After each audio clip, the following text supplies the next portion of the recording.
All right, everybody, thank you for joining, and especially Divya, thank you for joining episode 1 of the Multiplicity podcast.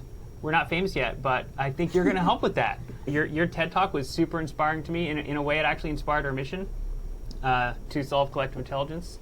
So thank you so much for being here and being an inspiration. Great. Well, I'm excited to be the first guest on this podcast. I'm Divya Siddharth. I currently the founder and executive director of the, I guess, appropriately named for this venue, Collective Intelligence Project, which I started a few years ago. And I actually thought a lot about the distinction between collective intelligence and democracy when I started CIP, because a lot of what we work on is fairly democratically related. It's trying to bring broader publics into decision making about the future.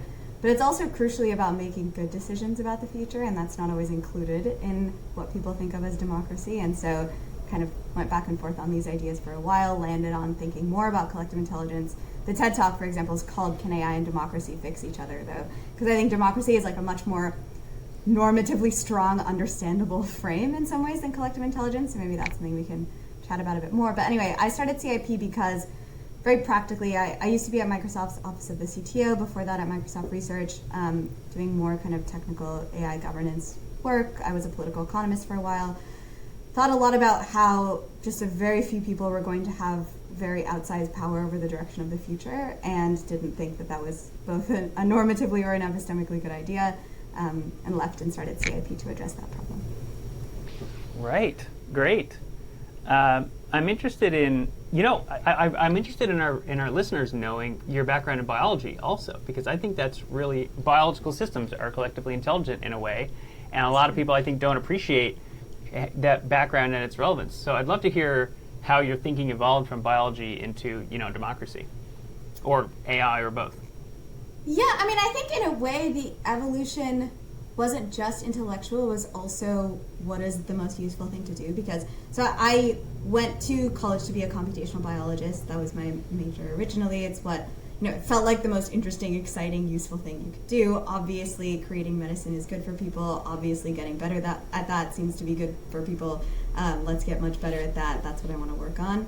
And when I was at Stanford, I think, it's the kind of place where new technology is very front and center for everyone. And I started thinking a lot more, as one does when you're 20 years old, about the meta questions of this. Like, who gets to decide what's worth building? And like, why do we put so many resources into some of the dumbest things I've ever heard of? And like, so few resources into things that seem much more important? Like, what is happening at the level at which we decide which medicines are worth funding, or the level at which we decide, like, we're going to scale that and we're not going to scale that. And that made me think more about decision-making systems. I ended up like recreating my own major called computational decision analysis to try to understand like what kinds of decision-making systems are good, essentially, which it's not a question I answered in my undergrad, I will tell you.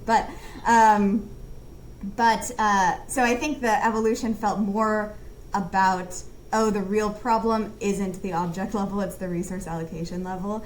And then I think since then my life has been a struggle in some ways to take increasingly meta problems of collective intelligence and try to improve them at the object level still, because you can really get into so many layers of abstraction if you're thinking about collective intelligence. It's a very capacious term, right? We're like beehives, those are collectively intelligent. Neural nets, collectively intelligent. Corporations, collectively intelligent. And that's true. But if you work at that abstract of a level, you can easily find yourself not doing anything. So it's kind of a back and forth. Right. Yeah, I know what you mean in terms of, so, I'm from Canada. I grew up in a fishing village that had no power over any important business, businesses or corporations or government initiatives or nonprofits or anything. And so it took me a while to figure out, like, how are, all these people they're using these products, they're like voting in these elections, they're taking these medications, they're paying these taxes, they're going to these wars, they're, having these protests and these social movements. Like, what are they doing? Like, what is that? Sometimes we get antibiotics. That was cool. Yeah. We didn't have them, and then we did, and now we have a lot of them, and it's probably, maybe a little too much sometimes, but better some than none. So then, and it also seemed to me, I also came from a sort of medical research came to actually theMultiplicity from first doing medical research and realizing that, there was a lot of really, sad to say, terrible medical research that AI couldn't navigate on its own because it was trained to imitate human writing, pre-trained so heavily that it's a little hard for it to distinguish, good from bad research. And so we needed to diversify the set of intelligences that we were using. We need to build our own in-house collective intelligence to just get as many takes as possible on what's going on in the body. What are the causal mechanisms that nobody really understands but are sort of intuitively speculating about when they invent drugs successfully. And I'm still very driven by that industry as sort of the end point. If we can physically take care of people's physical and mental well-being, that's really the end. But it's such a complex system. How did you go from thinking of that, I guess the same question to you, because I know you've been working on a lot of the healthcare questions, to focusing more on collective intelligence, given that healthcare, as I also thought, is an extremely satisfying, obviously useful object-level problem to solve? Yeah, I mean, so I did a year of patient advocacy research where we just took cases and advocated for patients by researching the records and stuff, and just found there were so many things that we, not as medical professionals, but as just dedicated researchers, could find that a medical doctor could validate and just say, hey, I've been, like a patient could just have years of fatigue and no thyroid exam. And you could just say, they could just go to the doctor and say, hey doc, I've complained about fatigue for 3 years and I haven't had a thyroid exam, can you order one for me? And the doctor's like, oh yeah, totally. And the doctor only had like 15 minutes to do that. Whereas like a research team could spend a lot longer reading and thinking about what a patient needs. And some very rich insurance networks or rich people can afford these like big teams of doctors sometimes to work on a patient, or emergency situations will necessitate that. And then you do get a more collectively intelligent system around the patient. But most of the time for like preventive care, where you're not in a state of urgency that creates that shelling coordination moment of like, this is the all hands on deck moment for this person. Because you don't have that moment, people never get that collectively intelligent care. So I'm really excited for AI, helping with that. And I guess one thing that I really want your perspective on is like capitalism. Great. Right? Like so much of what is produced in the world and consumed in the world, but more so what's produced is produced by, for-profit entities that someone or a few people own, like you said, a small set of people who own the means or process of production. And I used to not like that, and now I really like it. And part of the reason I like it is because it seems to solve certain kinds of decision paralysis. But, at the same time, I mean, a lot of what attracted you to collective intelligence is not liking that situation where there's just this tiny number of people making decisions for everybody. So how do you feel about the trade-off between what I think is the decision paralysis of trying to make every decision by committee versus the sort of unfairness or unrepresentativeness of a small number of people deciding what affects everybody? Yeah, I'll say two things. One, I think it's important, not necessarily just for this point, but generally to distinguish between markets and capitalism. Like, you can't love collective intelligence without loving markets. I love a good market. I think they're like one of the most incredible sort of decentralized allocation technologies that we've ever created, right? Capitalism is more of a property rights regime than it is like a market regime. You can have markets in other structures. Not to say that that doesn't work in many contexts, but I think important to distinguish those things, both because we can think about non-capitalist markets, and I don't think we can ever have societies without markets, and also because sometimes capitalism, as it is practiced, actually undercuts functioning markets, which is also a problem. So it's useful to keep those things separate. And by the way, I really am aligned with that notion of capitalism. When I say I really meant the ownership aspects and not just the market aspect. Yeah. Yeah, and then on the ownership question in particular, I've thought about this a bunch, partly in that distinction between collective intelligence and democracy, because democracy is much more of a power question in a lot of ways. Collective intelligence is more of an information question. I think if you could guarantee having a good authoritarian, this may in many cases be better than not having authoritarianism. I don't fully stand by that, but reductively, I think it's something that a lot of people might agree with, and there's definitely truth to being like, we would love to have a good authoritarian, and maybe that good authoritarian, because they're so good, would give us all the freedom and agency within that authoritarian structure we wanted. So like, our best case authoritarian is maybe amazing. But the problem anyway is that there's like a real accountability sink in having a good authoritarian. Like, what if they're bad? What if their successors are bad? What if they turn bad? What if they were bad all along and we never knew? And so there are all of these ways in which that's just a quite brittle system. And maybe you give up just some of the upsides of good centralized power when you get into messier, downside available decentralized power. There are just a lot of cases in which I would take that trade because I'm really concerned about the risks of the good authoritarian approach. But that doesn't mean at all to say that I wouldn't see the benefits. Like, for example, there's a reason that companies don't run like democracies. But it's also the case that if you have too brittle of an information transfer structure within your company, it probably won't go super well either. And in fact, famously, there are cases of companies who have tried to create internal competition regimes, so like run more capitalistically within the company, that have also failed. Right, Sears tried to do this, I think, and it failed. I'd love to hear more about that, actually. Yeah, I think, I'm trying to remember exactly. They were trying to create, in fact, this may be more on the market side than on the authoritarian or the centralization side, but they were trying to create internal competitive markets where like teams had to pay each other for time and teams had to pay each other for resources. And they were like, well, if markets work so well externally, why wouldn't they work well internally? Answer, in short, is basically transaction costs. It is very good to coordinate to reduce transaction costs. And if you have markets, they often have higher transaction costs and information costs. They create incentives to lie to each other. We have a bunch of issues. But so I think it just is the case that sometimes these structures can work, but even then they need feedback mechanisms to make sure that they don't land in some authoritarian sink that ends up having worse outcomes.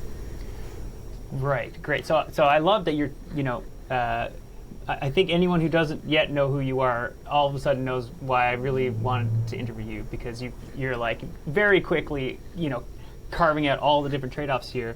And it makes me want to get your opinion. What, like right now, is the business landscape in America? Let's just focus on America because we both live here. Is it too authoritarian did you know or not? I'm also Canadian, technically? I think I knew that, but I had forgotten it. And I was also born in Canada. Great. Anyway, sorry, go. Yeah. So my question for you is the business landscape in America too authoritarian or not authoritarian enough? Like, what are the nudges you want to make? Because there are these trade-offs, but like, where are the directions we need to move right now? What needs to change? I think the U.S. is, a bit sclerotic, unfortunately, in its institutions broadly. But we are very beholden to our business interests in America. And so we're fairly beholden to how well those interests align with people's shared incentives, which is often fairly well, which is why this is a pretty successful country by many measures. But I think it's the case that if I were to make an adjustment, practically something that CIP does try to make an adjustment on is we work with AI companies to bring more people into decision-making processes over how technology is built. So just by revealed preference, it's pretty obvious that I think that that's something we should be doing. Now, is that something I think we should be doing at every small and medium business? Do I think we should have big citizens' assemblies on Google Sheets next rollout? No, I do not. So obviously it is the case that I would draw a line. I don't think it's strictly good to bring more public input into most business decisions, but I also think we are in a situation where decisions that are very consequential to the public good are not necessarily being made by nation states, and I believe that those are decisions people should have agency over, which I then think means that we will have to bring more, broad collective decision making into companies. So that is maybe one thing I would change, but in a fairly narrow set of circumstances would I change that. I think most decisions don't need to be made that way.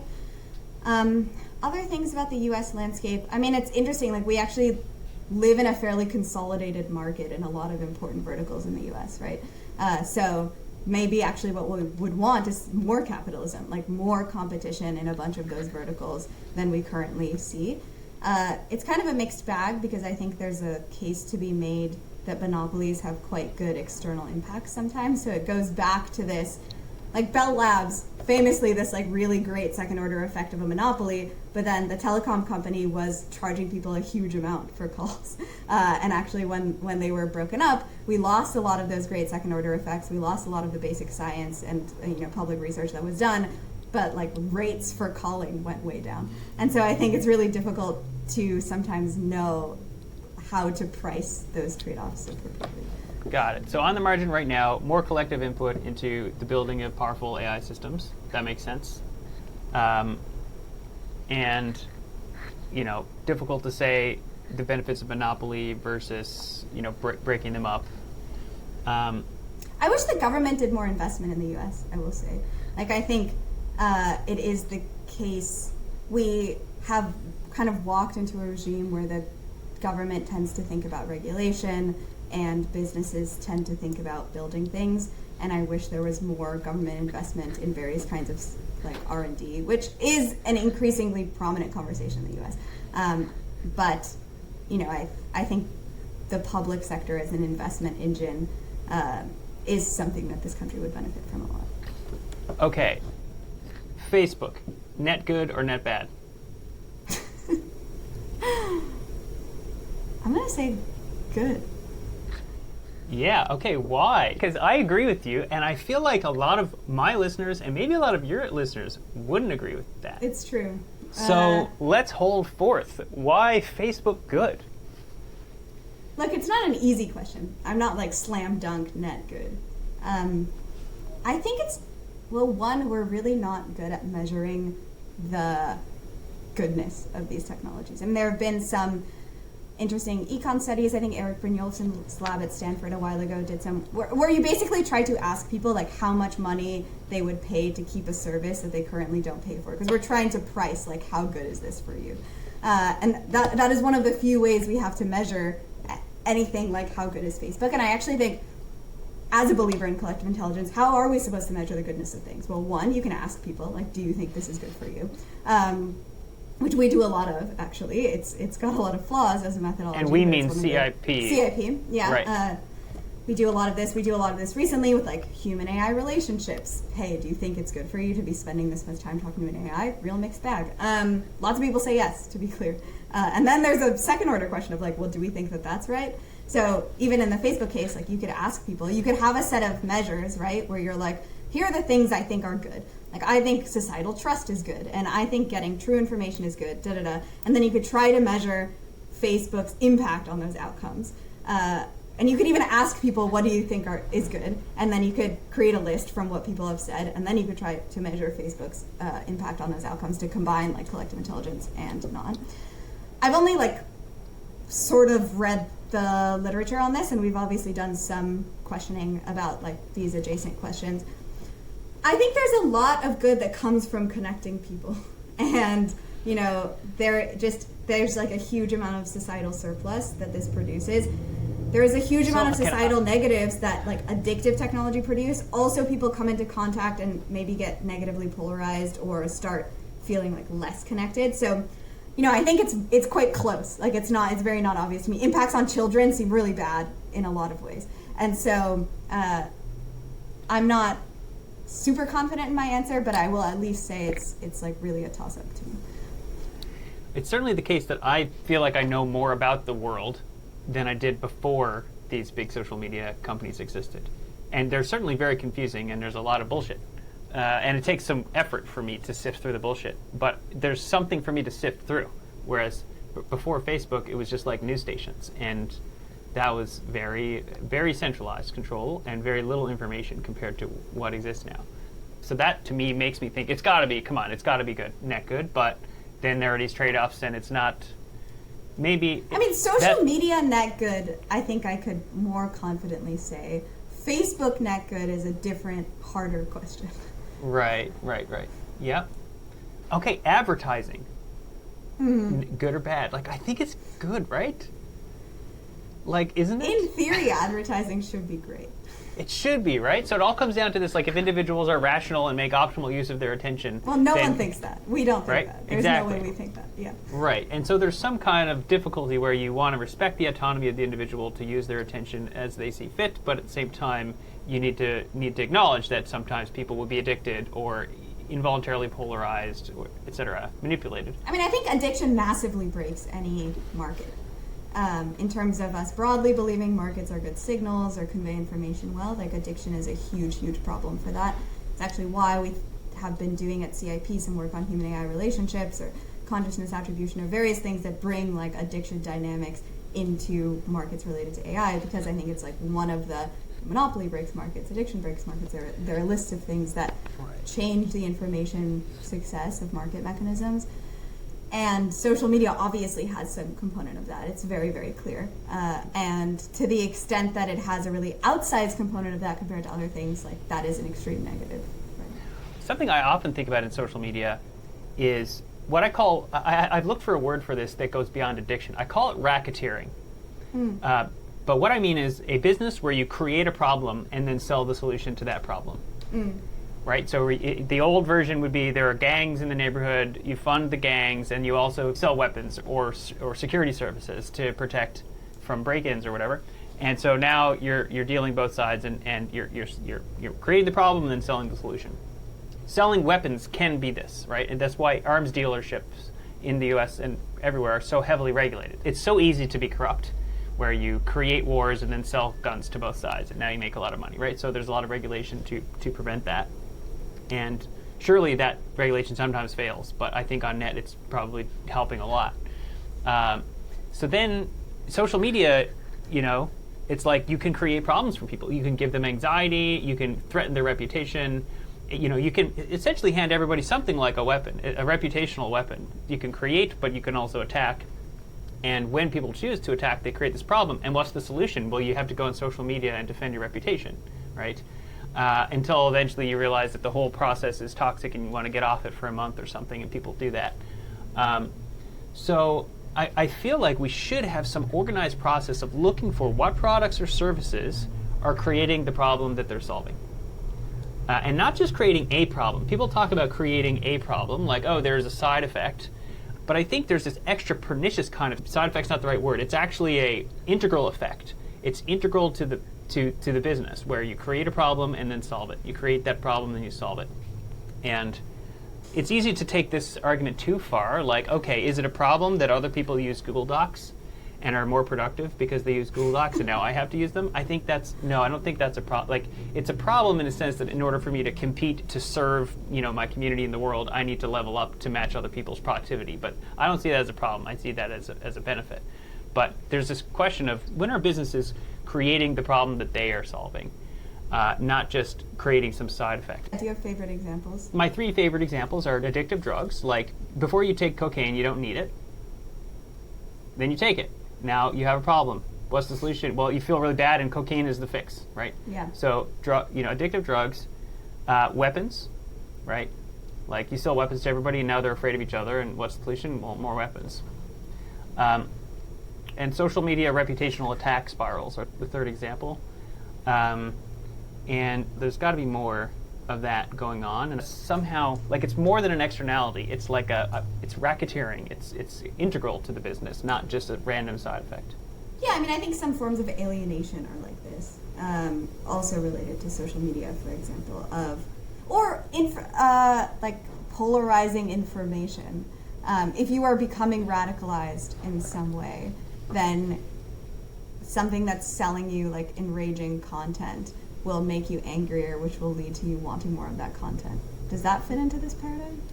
Yeah, exactly. It's like, I didn't have this problem where I was upset and needed to vent, and now I do. And is that me contributing to discourse, or is that me just like relieving some kind of stress I didn't need and I'm not benefiting from addressing?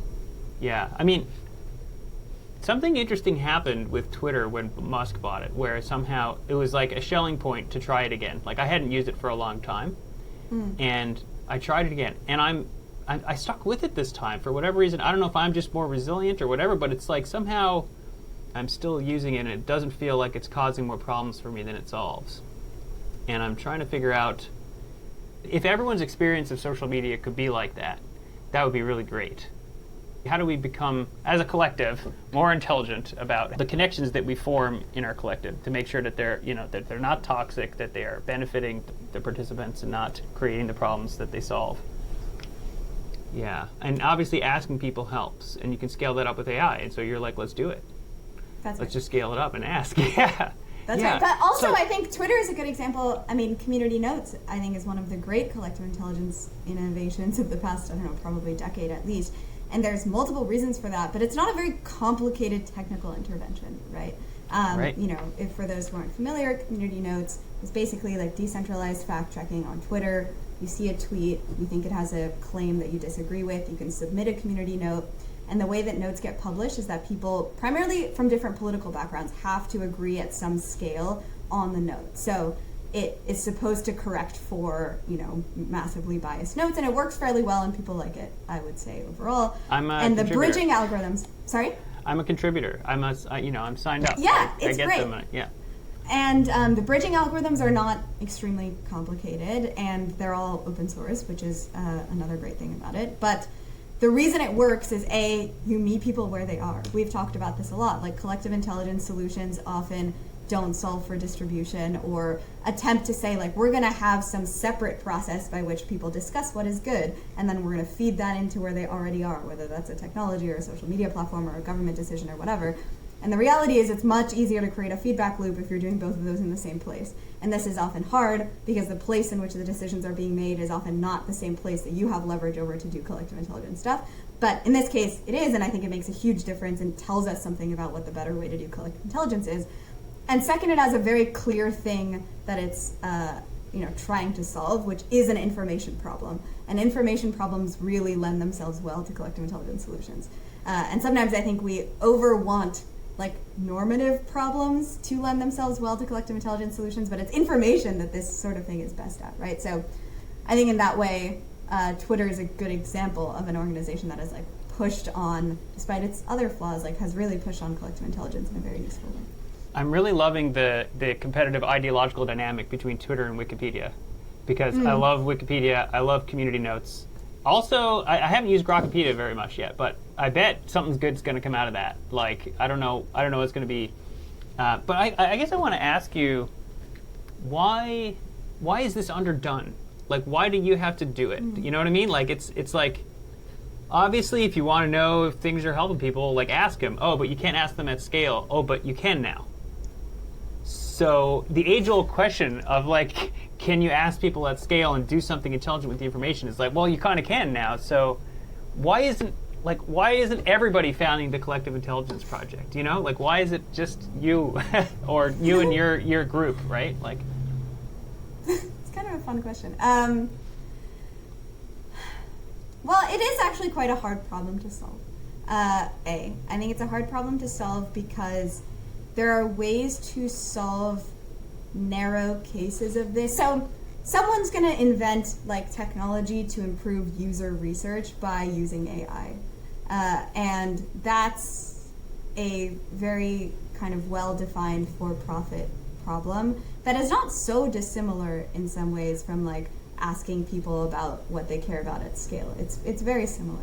It's a little bit different in some senses because it creates more constraints around it and has slightly different interaction paradigms. But it's not that someone's not going to do that. I think many people will do that. It's already happening. Or survey research.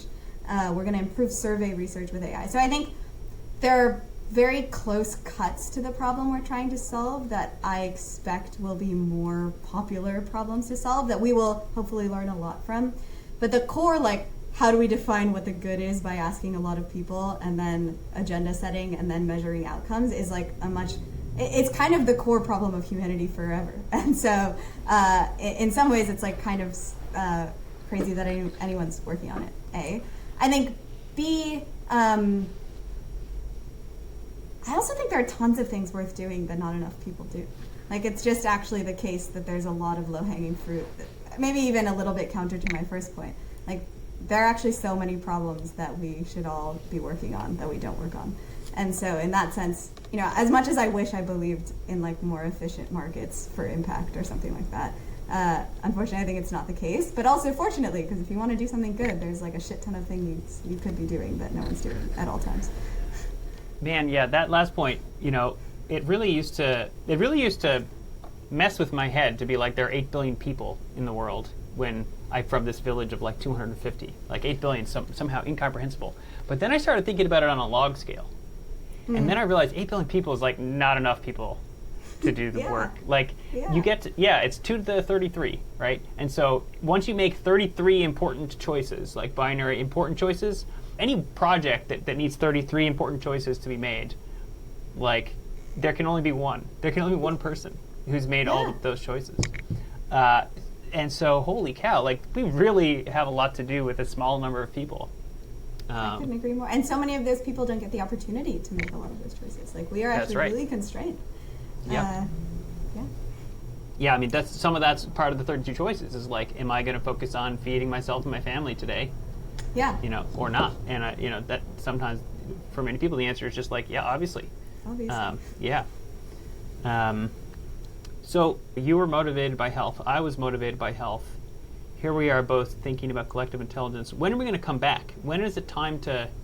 Because I've gone in and out, when are you going to think, okay, collective intelligence is as far as I can push it. Now I want to cash it in for, better medical research, better... What's your vision for how that winds up?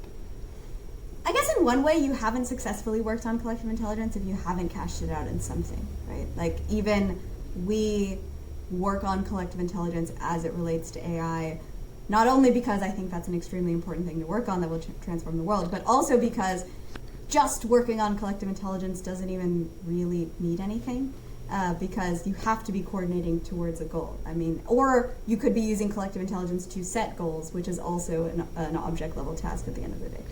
So I think in that sense, we are now working as an organization on collective intelligence as it relates to AI, and maybe trying to use AI to help collective intelligence as it relates to AI. But you have to pick something. Otherwise, I think you're just pretending that you're working, basically. So in that sense, like maybe we'll move from AI to some other vertical. How about you?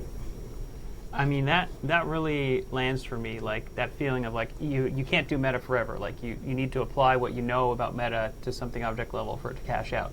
And I'm, with the multiplicity, which I think, immediately is just an immediately helpful product. I'm still like, okay, but like now, what industry do I want it to help the most?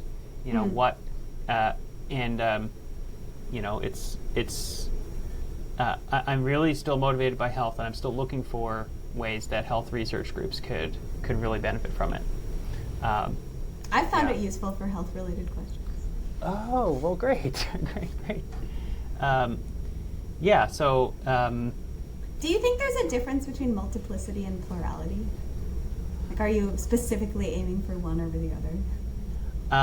So one of the reasons that I like the multiplicity as a brand is that I wrote about something that I called the multiplicity thesis in 2020, which is that, hey, all this stuff people are thinking about in AI alignment, it's going to get multiplied. You're going to have, as soon as you have one system that's aligned enough to help people a bit, then there will be an immediate incentive for the producers of that system to sell it and for the non-producers of it to buy it. And so you get the ChatGPT effect.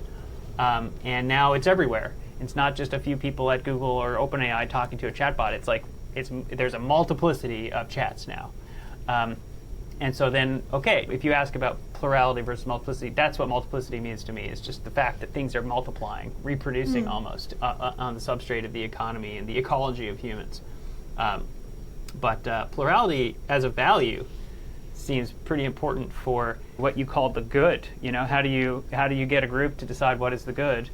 And I just want to put it out there that I'm a moral realist, and convince me I'm wrong. Like, is that wrong? I think that there's actually facts of the matter about morality, and that you can figure them out, and people can figure them out together even better than they can alone. And I'm wondering, what do you say to that? Are you like, yes, sign me up, I'm a moral realist too? Or are you like, reservations? I would not say I'm a moral realist. I think you get some nice things out of moral realism. Like it would be nice to say you can be right or wrong with it. It's nice to have the property of being able to make some sort of objective progress on morality. Like I would like to believe that is a nice outcome of moral realism that feels intuitively correct to me, that I would like my moral system to have, that it doesn't. But I'm not convinced by like there being natural facts with morality. I also think, somewhat adjacently, I was reading what you had written, maybe it was the multiplicity thesis. It was, you had talked about like morality as a way to achieve collective intelligence. Yeah. Actually, like do you want to say beings, what that thesis is? Yeah. Well, yeah, just the idea that, look, if you tell me a moral, a commonly upheld or defended moral, I will tell you a collective intelligence problem that is being solved by that moral. Yeah, and I think the difficulty with this, which is somewhat related to the difficulty with moral realism, is we think we could get around trying to determine what the good is separate from collective intelligence by maybe saying something like this, but you just can't. Like, collective intelligence has still to be directed to something. And for that thing, you have to make choices around what is better or worse. And you can say those choices are, hey, we're just going to ask people and go by their subjective measures, or you can say it's what God says, or, you know, you can find some other way to do it, but like, perfect information just doesn't yield unique actions that one should take based on information. You still need to specify something, welfare or dignity or whatever. And so I think that is kind of related to why I'm unconvinced by the moral realism argument. Like, I don't think it cashes out in any kind of foundational terminal value. Got it. Okay, so one hope I have for this interview is that one of us tries to convince the other one of something that they are passionate about. And I first want to hold space for if there's something you want to convince me of or our listeners of. I mean, you know, as per my own values, I wish I could ask them. I mean, I guess I believe that democracy or active participation in your life continues to matter even if you might make worse decisions than a more collectively intelligent system. Like, me making an active decision has some goodness to it that is not captured by the outcomes engendered by my decision or something like that. So, for example, in a world where like perfect AI information makes perfect decisions hypothetically, I would still want people to be involved in making perhaps worse decisions. That's a good one. I feel like engaging with that one a lot. It feels like it connects to the morality thing. Yeah, and I wouldn't be like, I would go to war for this belief, I'm completely sure I'm correct. But then separately at a meta level, I'm like, what is the point of having beliefs? I want to be having beliefs that I think are uncovered well by the portfolio of beliefs that are making decisions or something like that. This is a belief that I think should be represented. I think many regular people, or like many people intuitively feel this in some way. They're like, I don't want to not have control. But I think in the ecosystem in which I operate, I live in a much more like AI could solve the calculation problem type ecosystem. So it's not really true that I think the average person needs to be convinced that all decisions shouldn't be made for them by a perfect authoritarian machine. I think that's the kind of thing that gives a lot of people the ick. But that doesn't mean people don't want to build that machine. People sure do want to build that machine. Well, this is already and interesting. And also, it doesn't give everyone the ick. I mean, this is an uncomfortable thing that is true, which is people don't want to make that many decisions over their lives, right? Like, it is also, this is why solving for distribution, I don't know how you're going to edit this into a good podcast, but I find this interesting, so go for it. This is why solving for distribution is hard. There is some way that one wants to believe that people want to participate in democracy, and this is just less true than you would want it to be. Right. People don't want to participate as much as you would want. Yeah, but they will hate it if you take their elections away, for example, even if they don't vote. These are both true, and they're a difficult combination of things to work with. Right. Yeah, okay. So the thing that you believe that maybe our listeners don't appreciate enough is?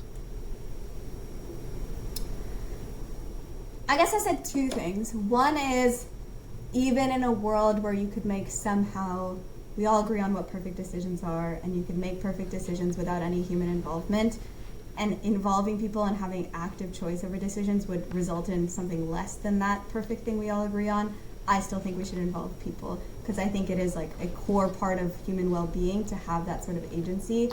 And I also squishily think it makes people better people, like some idea of civic virtue. And therefore, for both of those reasons, even though the third good reason of involving people is like you get better outcomes and you would lose that, I still think it matters. So that's one thing. And then the second thing I said, which is makes the first thing difficult, is people often don't want to participate or want to participate less than like, we don't want to spend all the time in citizens' assemblies or in town halls or even talking to our neighbors or any of that stuff. But people do not like it when you take agency they already have away, even if they don't exercise that agency actively. And so what does that look like? And I say that last one from a bunch of I think it's evident in a lot of literature, but we also do these big global dialogues processes where we ask people from 70 countries all of these questions around like AI and how they currently use it and what they want to see from the future and who they trust and all of that stuff. There's a lot of, I wish someone would make good decisions for me kind of input that we get, but there's also a lot of, I am very concerned about not having power over my life. And, we try to push on trade-offs between these things, and it's difficult. So, that just to me sounds like sparse oversight, right? Like every manager wants the freedom to fire their employees, and because of that freedom, their employees aren't going to do things that'll get them fired, right? And you want the same thing with your government. You want the freedom to fire your government, and that freedom, constrains the government to an extent. And you also ideally want more complex systems of delegation, basically. Like I think we talk a lot about AI within my very niche circle of humanity, we talk a lot about AI for like facilitation and moderation and having more input and scaling input and all of that stuff, and that's great. But actually, I'm very excited in systems of delegation, because what lots of people want is to delegate. Right now, our representative systems are very blunt instruments for delegation. I delegate to some guy who has to go to the Senate or whatever, and he has to vote on everything from war to education. Barely, it's the just same person voting it's on the same person. Right. He doesn't know very much about most of these things. It's just a very blunt system of delegation of power, and I'm interested in much more nuanced systems of delegation, as much, if not more, as I am in AI for deliberation. Right. So on this first belief, coming back to this first belief you said, it's important to you that people have the freedom to do something suboptimal from the perspective of consensus. Is that a fair way to say it? That's a nice way to put it. Yeah. Okay. So I think I'm going to try to convince you of more realism now. And I'm going to argue that that's one of the real morals. Well, we could agree on this being good without me being convinced of moral realism.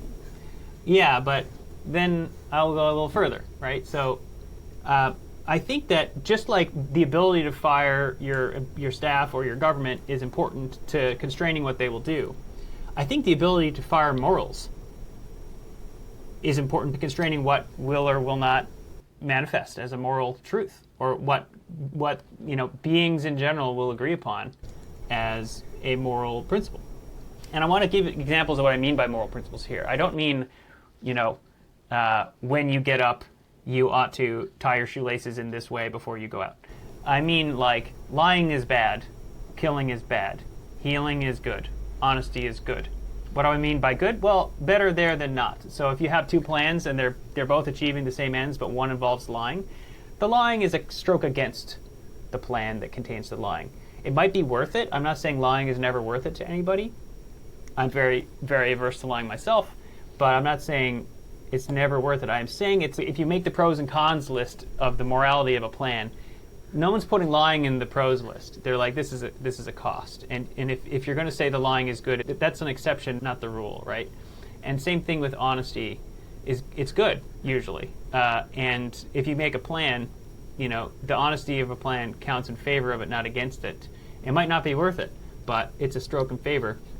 And I think the way we see neural networks distilling down, distributions of information into just single circuits for evaluating what to say next, I think in the same way, moral principles across not just cultures of humans, but probably across the cosmos. Like they're alien civilizations or beings outside the Hubble volume that are simulating us or cultivating us or whatever. I believe that there are just certain principles that are broadly, easily discernible as good or helpful, and I think lying is bad. But then what does good mean in that circumstance? At risk of having a very circular conversation. I think it is circular, just like life begets life. I think morals beget morals. So there's a basic principle of like it's good to think about what everybody would agree is good. What does good mean? Well, what does everybody think it means? And it's good to think about that. I think it is useful to define the good as some version of what everybody think it I'm means. saying more than it means. I'm saying it's good. That doesn't make any sense. Why? I think because it does become fundamentally circular. There's not like a particular path to knowing these facts that we have for knowing other facts. They don't necessarily have explanatory power. It is essentially the case, having done a lot of like cross-cultural work generally, it doesn't seem like moral disagreement shrinks with greater knowledge often. I mean, there are just like core tensions of moral disagreement that I don't think we see like specific, let's say, scientific adjacent processes to make smaller. Well, I would distinguish knowledge and reasoning, but go on. Okay, we can start there. So you can just dump lots of knowledge into a computer, but it's not doing any good reasoning with the knowledge, so it doesn't matter. And I think some people are like that. They can acquire huge amounts of knowledge, but not do any reasoning with it, so they don't come to the conclusion that lying is bad. And I think lying is bad. I'm not saying you should never do it. I'm saying it's bad. But prove to me that that's a natural fact. Yeah, well, so that is a great question. I think that the proof to that would have to be something mathematical. It would have to be, and I agree with you that it's circular, but also, what exists that isn't somehow circular? Like what pattern, like most patterns that exist in nature are things that self-perpetuate, I think a lot of mathematical facts are pretty non-circular. Well, sort of. I mean, the axioms that underpin, first-order logic are enough to encode the axioms that underpin first-order logic and write proofs about what proofs can do. And the whole system is capable of self-reflection there. And you can define. But that's not. We don't have a set of first-order axioms about morality that aren't self-referential in the way that you can have with math.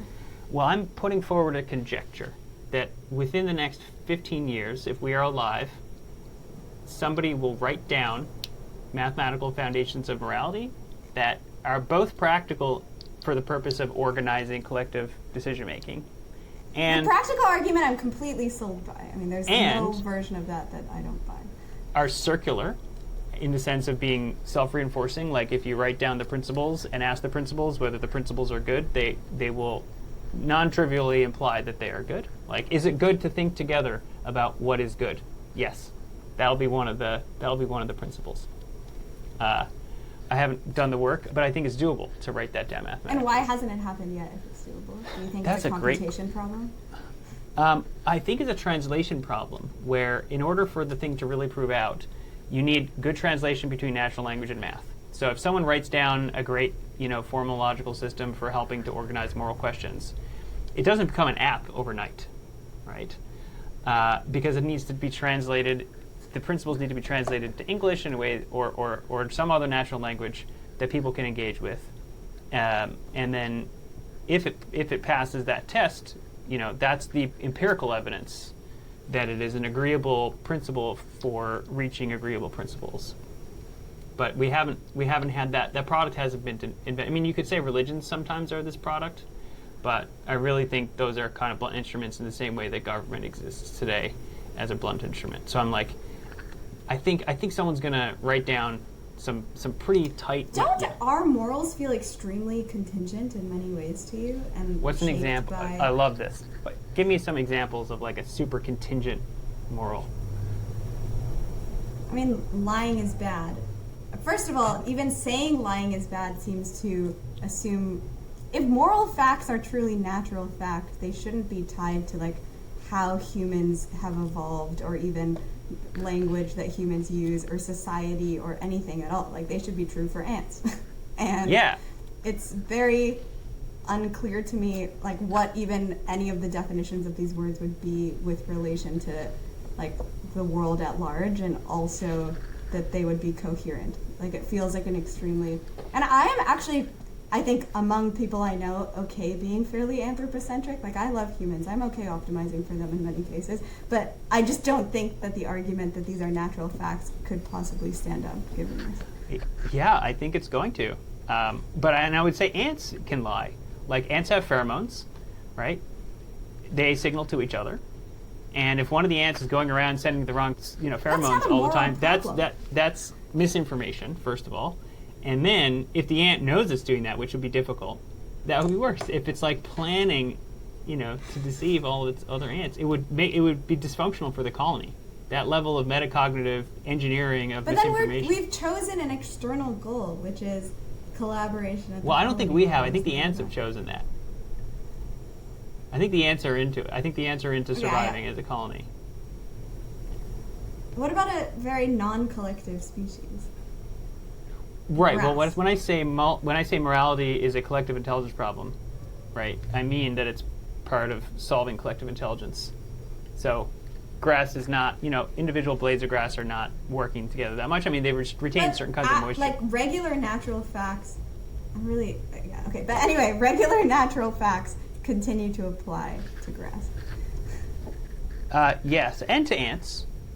And to ants, and to everything, which is not true of these kinds of moral facts that you're pretending exist. No, I think these are natural. Like math, okay, if I do math on a chalkboard, it's kind of fuzzy, right? Because the chalk is like, it's imperfect, right? But there's a pattern in the math that is much more perfect than the messy chalk that's on the board, right? So in the same way right, what does it mean? Yeah, well, if I'm right, it means that we should try using more logic and reasoning to advance the understanding of morality. Reasoning and logic. Not just dumping knowledge into a pile and not doing any reasoning about it. But I mean, asking... But you don't need to be right at all for us to decide that is a good thing to do. I agree, we don't need to be right. I could agree that is a good thing to do while continuing to disagree that more. But what would you mean when you said it was a good thing to do? I mean, it is very possible to define contingent notions of good against which we optimize, even if you don't think they are natural facts. We all do this implicitly all the time. Yeah, right. Like, I don't need to believe that. So that's just the one that you mean. Yeah, you just mean the one that I contingent mean, on something. And we can communicate to all choose to mean one version of it for the, we write laws. Yeah. Like, we all have some both fuzzy and practical shared notion of what the good is against which we write laws, and then we have society that is governed by those laws. And none of that requires that those notions of good are natural facts, or that we think that they're natural facts, or that we make objective progress on them. Right. I definitely don't think it's necessary to agree on moralism in order to do morally good things. Or in order to believe that the thing that you just said it implies is a useful thing to do, which I agree with.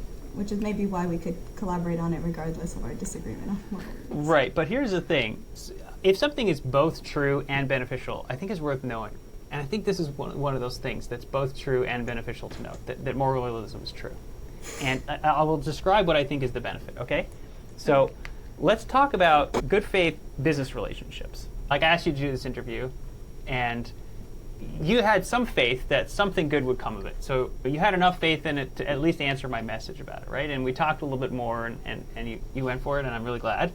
But if you somehow had no hope that anything good would come of this, you might not have even responded, and we couldn't have even worked up to the idea of doing the interview.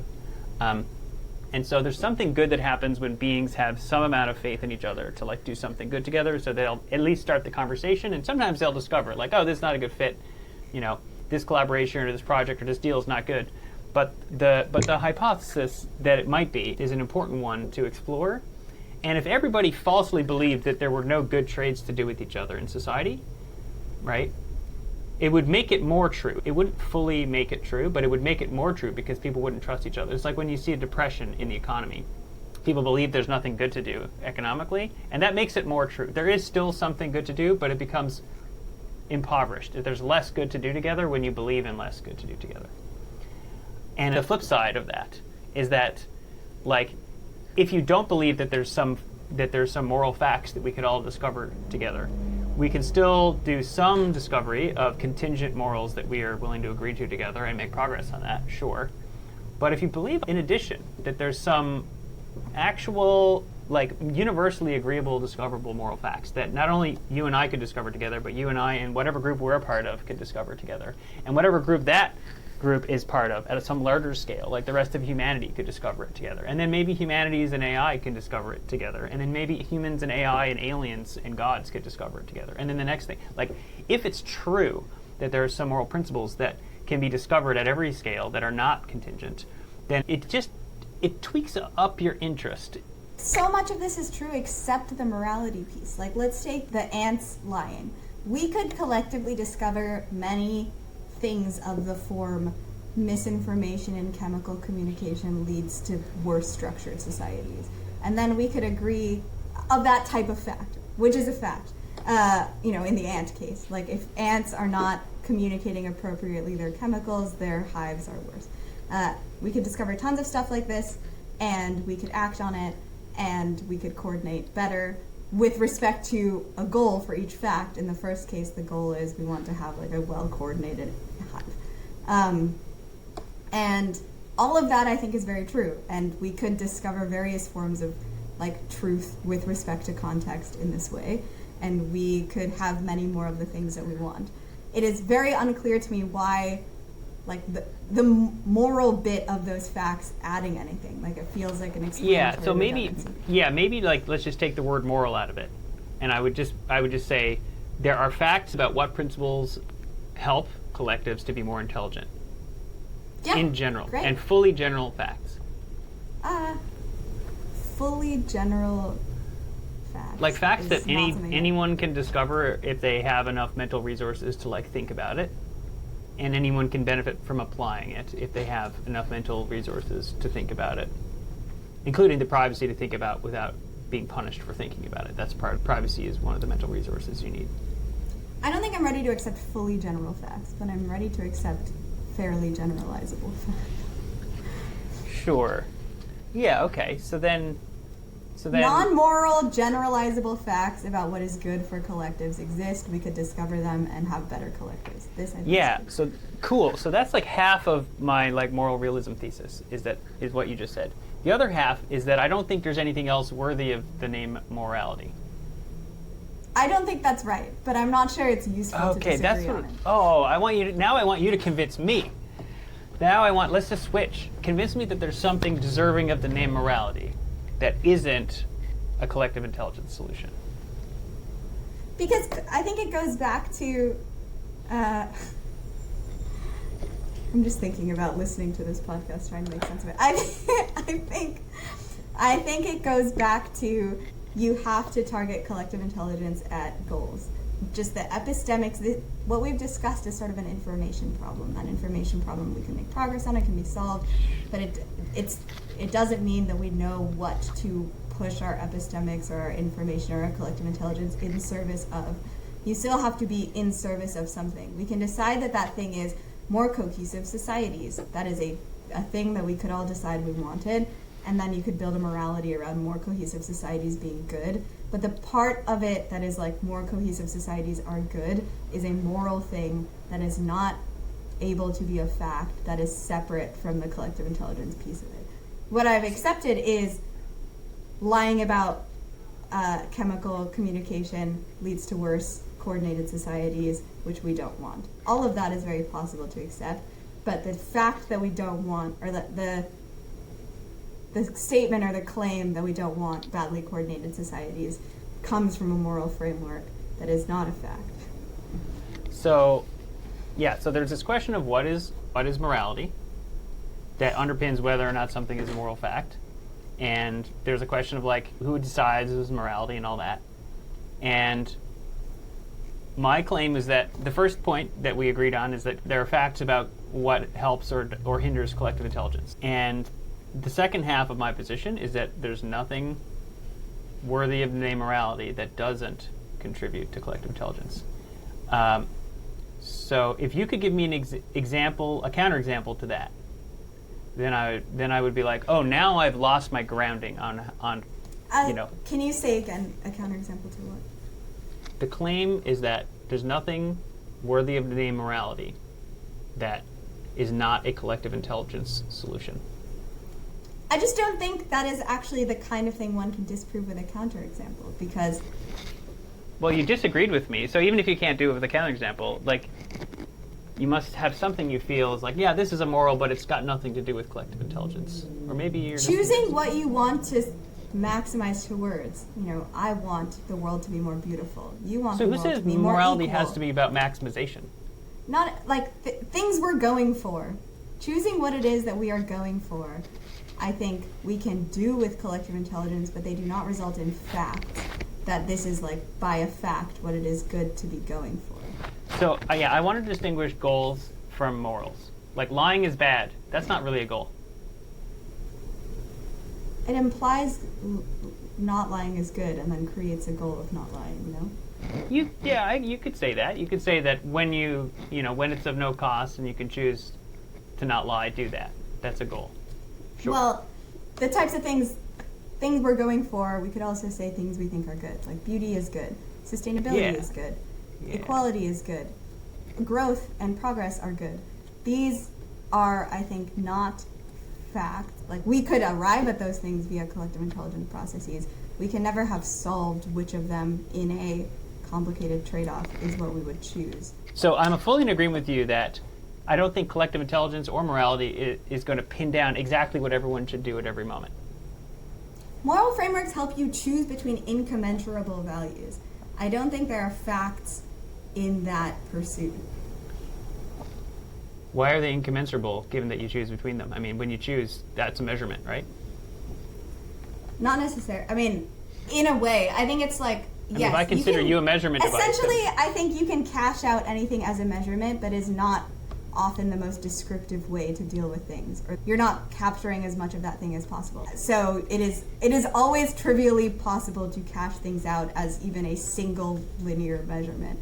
But we can all agree we lose a lot in doing that, and often you may be losing what is most important. And maybe we will invent or produce more complex ways of describing things that make it more possible to describe them than we do now. But even then, I think there's like an important delta. So are you saying, it sounds like you agree there are facts about collective intelligence. Yeah. And we agree on that. And I'm just saying this extra thing, which is that morality is for collective intelligence, and that's what the word, when people use it, if you take an average of what people meant by it, it seems like that's what the word is pointing at, is solutions to collective intelligence. And that's a non-trivial claim. I don't claim that it's obvious, but I'm making it. And if that were true, if it were true that everything everyone ever called morals were collective intelligence solutions, would that be of interest to you? Would you be like, okay, sure, yeah, morality and collective intelligence solutions are synonyms now, sure, but I don't know what to do with that information. Would that just be would you still have the moral? I think that would be a huge claim. That would change, that would be a meaningful shift for me. Well, I will make it a personal goal to maybe in future conversations with you or maybe with other people to somehow convince you of that. And maybe not. There's maybe an today interesting parallel here. I've, in my head, used the word democracy fundamentalist to describe, the idea of a market fundamentalist, right? It's like you sort of believe that the free market achieves the best outcomes, and you think that any fetters on the free market, of which we always have tons, so this can never be really tested. But like fundamentally, you're like the pure Platonic ideal of a market is what's going to lead to the best outcomes. And I think there are people who have that view of democracy, and I am not one of these people, where like the pure Platonic, like giving everyone what they want through some perfect mechanism is going to result in the best good. And I wish I believed that, because I think it's easier to believe, it's like nice to believe very straightforward things in the same way that I think it would be nice to be a market fundamentalist, but I'm not. So you're neither a market fundamentalist nor a democracy fundamentalist. No, unfortunately, right? I am not fundamentalist enough. But I think it would be, if it were true, it would be nice. And in that sense, I'm like, oh, well, there are actually lots of incommensurate, complicated to parse values. And democracy is a huge one for me, and therefore like I am probably closer to being on that axis, or even markets, because I'm like, something about decentralized information processing and plural inputs does get us close to what we want, but like not close enough to say that that is enough. Right. So I mean, I'm definitely with you that pluralism helps, and it doesn't guarantee if you just do a survey and everybody agrees on it. I think that doesn't mean it's what we should do. Doesn't mean it's what I want us to do. Doesn't mean it will be good for our well-being if we all do it. So yeah, definitely, we're in agreement on that. Yeah, but you know, I guess 10 or 20 episodes from now, when I've had more practice trying to make this point, maybe I can convince you that, or maybe I'll just have a great conversation with someone else who makes the point, and then I'll be like, Divya, this person, they explained it. Maybe, you know, because I think that there's this duality between collective intelligence and morality, where I think there's a maybe adjacent point though, which is I don't think it matters in the short term. I think we agree. Well, I think there are many things, or at least to me, it matters less than a bunch of other stuff in terms of how we can coordinate towards making a better world. So here's a point where I think it matters. Some people think that AI should destroy all humans, and that if it was really smart, that would be the smart thing for it to do. And I just think that's not a smart thing for AI to do. It shouldn't do that. No. And I think that if it's really smart, it'll think about that and figure out a better thing to do than destroying all humans. Now, that's not to say it won't. It's very easy for me to imagine AI destroying all humans.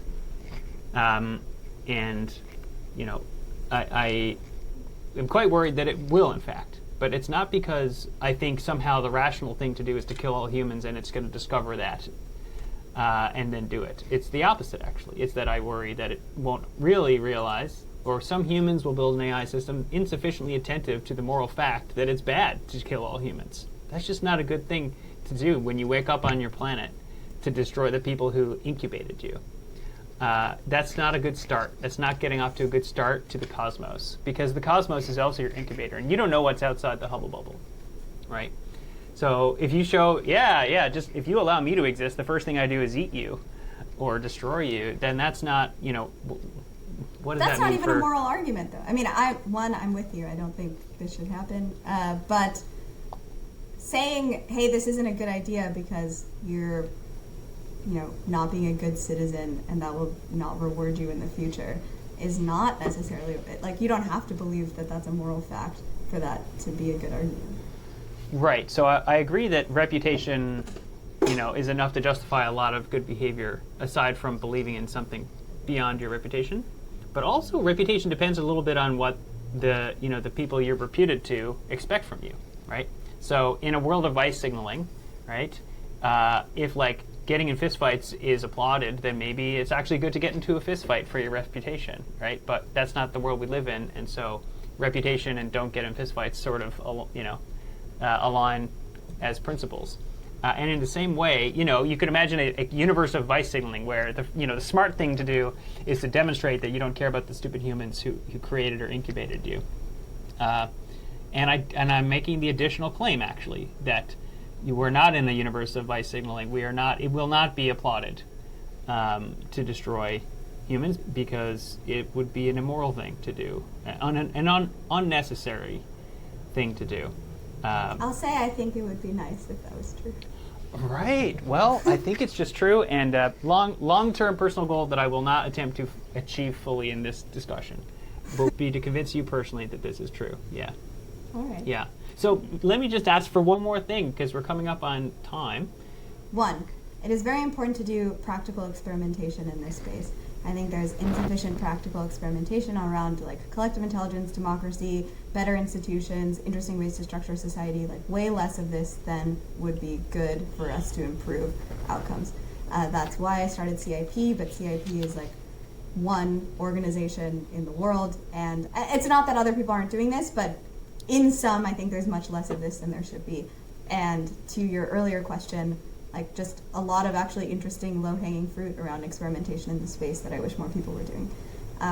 Two, thinking a lot about like personal advocate agents. Can I get you to expand on point one? Yeah. Like, what's a thing a listener could do that would fulfill your wish that people do more experimentation? I mean, I think this is like a slightly more involved process than maybe like one person could do in a weekend or something like that. But I think like experimenting with new corporate structures, experimenting with new nonprofit structures, how should boards look? Like, why is it that they all look the same? How should people live together on a block? Like, how should we try to make decisions over niche policy that only 7 people in a town care about? Like, there are so many types of ways. I feel like how should people live together on a block is something people could explore over a weekend. That's true. I live in a group house with a bunch of people, and we do a lot of weird experiments around things like this. Maybe yeah, I mean, if some you of could it is share what that feels like. Maybe more people would do fun group intelligence experiments if they knew what it was like to do that. I think it's very interesting to do it because it reminds you how contingent a lot of how we live is, which is maybe part of the reason I'm not a moral realist. You know, like we for a while moved rooms around constantly, or we pooled all of our incomes, or we tried to not have any meetings about the house at all and saw how that went. And then we talked about everything and saw how that went. And all of the things that one does by default. I mean, you have this a bit when you start an organization, I think. Like when I started CIP, I had come from Microsoft, a really big company with a ton of processes. And you have a smaller org and you're like, well, I'm going to invent stand-up from first principles. Like, it makes total sense to me why you would do this. But actually, like, we're really not going to do traditional performance reviews because that just doesn't, you know, you get to start from scratch often. And I think it is, like, really important to remember that many of the things around us, like, you know, are path dependent, were created and then were never changed, but were definitely not the best outcome at the time. And, you know, like maybe some of them were the best outcome or would be hard to switch, but we could just do a lot better. And is that fulfilling for you? Like, it has, being through those experiments, does it feel... I mean, I love it. This is the kind of thing, you know, one thing that I think is good about doing so many democratic processes is I have no illusions about, like, that people are all really similar to each other, or like that what I think is what a lot of people think. Right. And I think, especially in San Francisco, in tech, like people way over extrapolate their own thoughts to the world. And we all do this. It's very hard not to do this because you're much more familiar with your own thoughts. And I too, I'm sure, do this, but having like data from all over the world on a lot of stuff continuously points out to me that like this is all very unusual. So it's hard for me to claim that everyone would love experimenting with their like 12-person group house in San Francisco, you know, but I do really enjoy it. And I think lots of people do get something out of, or can get something out of knowing how contingent where we've landed is. I really agree with that, and I second that experience of learning how different people are, partly by moving to the Bay Area where so many other people move from so many different places. And, you know, just being curious to ask, okay, like, you know, if I did ask everybody what they would like to, you know, like if I'm organizing a party, yeah. If I asked, like, what would people say? And it's like, wow, it's really different from what I expected. I expected 3 answers and I got 30. Yeah. You know? Yeah, and I think this is one of the beautiful things about it. I mean, we haven't talked about, in some ways, like the life-affirming reasons to do collective intelligence or democracy or anything like that. But one thing that I really love is I learn incredible things about people around the world all the time.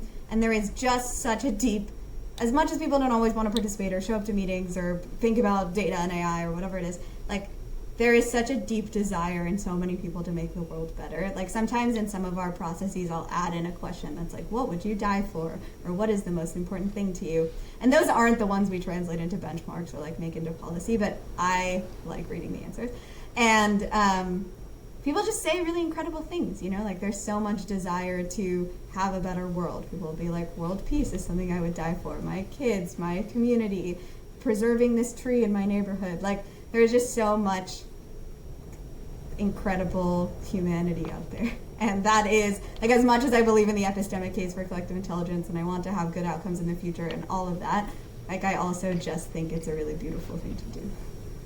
That feels, as a moral realist, I think that's good. I think it's good that you see that beauty, because it is beautiful, and knowing that is knowing the truth. Great. Well, thank you so much for taking the time. I'm really excited for, I'm continually inspired by you. I owe you one inspiration, okay? So you've inspired me that collective intelligence and democracy can fix each other. Someday I want to inspire you that morals are collective intelligence solutions. But in the meantime, I'm really excited to see what comes next from Divya Land. Anyone who's listening, you should be too. Check out Divya. Watch her TED Talk. If you haven't watched Divya's TED Talk, without reservation, check out CIP.org. Check out Divya Siddharth. Check out how AI and democracy can fix each other. Thank you so much. Thank you too.